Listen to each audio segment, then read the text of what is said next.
Hey guys, welcome back to another episode. In this video, I'm going to let you know the ways to activate your new Wells Fargo credit card.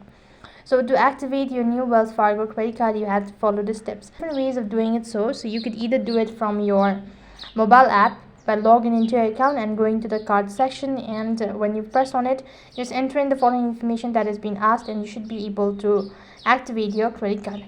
And the other easiest way you can activate your Wells Fargo card is either through online, or you could just go ahead and contact the help center. So open up a browser and type in wellsfargo.com, and when you're on the official page, you're going to log in into your account. That is going to take you to the home page, and click on the cards button and then activate your card by entering the following information.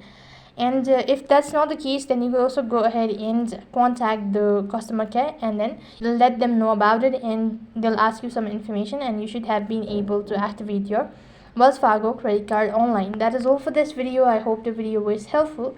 Make sure to like, share and subscribe to our channel. Thank you for watching. See you in the next video.